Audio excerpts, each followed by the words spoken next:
Hi, I'm Todd with prepperchurch.com. Yeah, just got home from church today and I wanted to do a quick video. There was something said at church that kind of disappointed me, and I wanted to just kind of approach it, I guess, through a video. So we're sitting there and the pastor starts in, he goes, are you ready for the end of the world?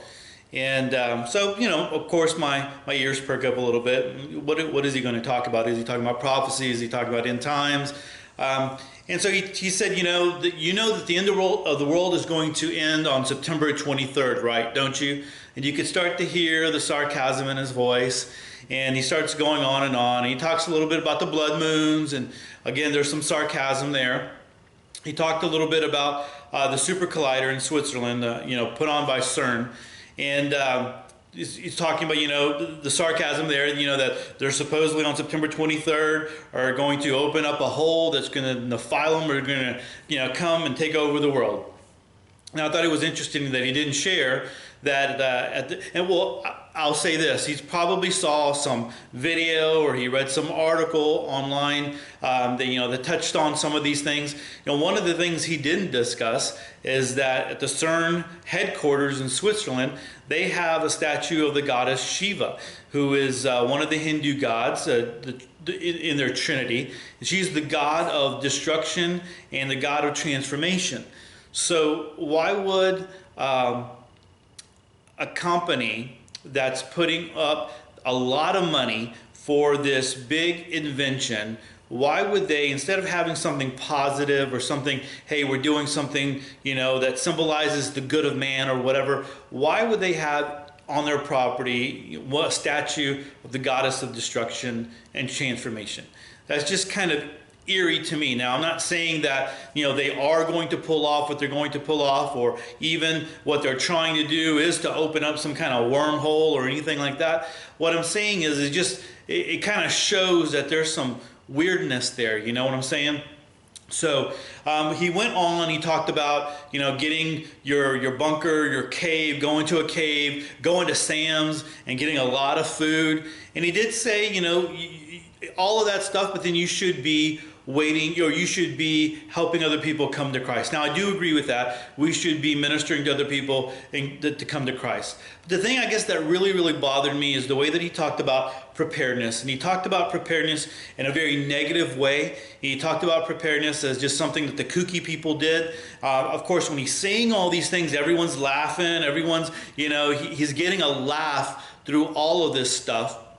And it just kind of bothered me because, he's a pastor of a big church, and in this big church, a lot of the people are going to take his word as almost as the Bible, and you shouldn't do that. You should follow no man like that. Everything should be lined up against the Bible. The Bible is God's word. It is our standard. That is what we hold up, anything, any other idea, any other thing up against.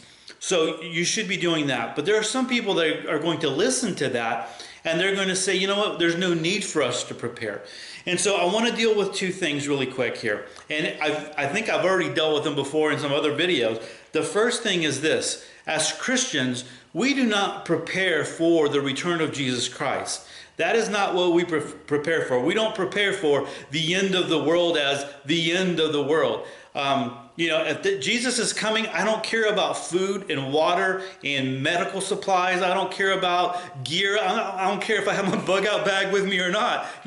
All that stuff means nothing to me at that point. I'm going to be looking up to the heavens, and then, my eyes are going to be totally on Jesus Christ. So we do not prepare for the end of the world as in the second coming. When we say the end of the world, we say the end of the world as we know it. Life as we know it, that there's some change that happens.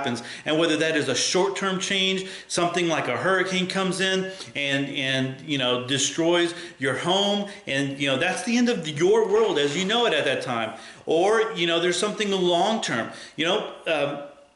Just recently I posted on Prepper website an article over at Off Grid Survival about how easy it would be to shut down the grid. And so taking out 9 substations could shut down the grid, in the whole United States, and it would take a while to get that up.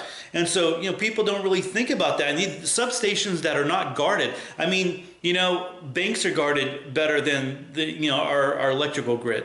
And so we don't prepare, again, we don't prepare for the end of the world, as in the return of Jesus Christ. We prepare for things that are just, that we need to prepare for, things that happen in our lives. The second thing is that I want to say is that preparedness, it's not Christian or it's not non-Christian.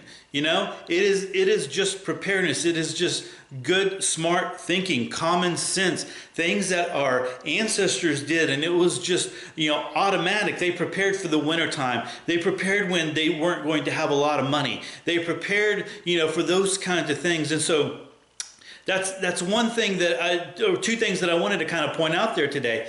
So if you're watching this and you are a Christian and you are going to a church and maybe your pastor has made a comment like that, I wish this pastor would have just never said anything along those lines. I think it would have been better. But the way that he approached it really put it out there that preparedness is not something that you need to do.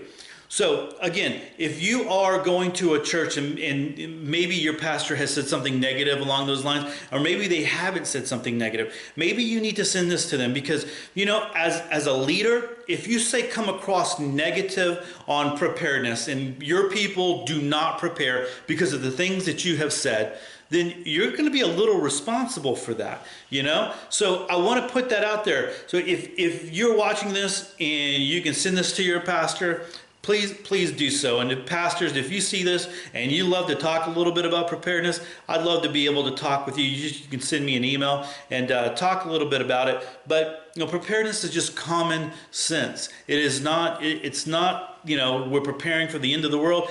Are there people out there that do that kind of stuff? Are there the doomsday preppers and all that stuff that are preparing for the weird zombie apocalypse? Possibly so. But I really want to put that out there. So as Christians, we need to, really be thinking about that. And then also thinking about the person that you follow. If someone is speaking into your life and they're not speaking truth, that might be something that you need to consider. So again, if you don't mind, leave some comments down into the comment section. Give us a thumbs up or even a thumbs down if you think I'm totally off. I think you're wrong, but I really don't care. But anyway, so there you go. And so forward this, if you don't mind, just maybe to your pastor and see what he thinks about it. He might think, I don't know, you might not want to do it. He might think you're a loon or something. But I don't know. That's kind of where we're living, and those of us who are Christians and we are preppers at the same time, are coming just from a different standpoint. And I guess that's why there's a big need for churches and pastors or churches and pastors who understand preparedness and can I guess accept where you're coming from on that and understand where you're coming. All right, guys, that's enough. Thanks. God bless.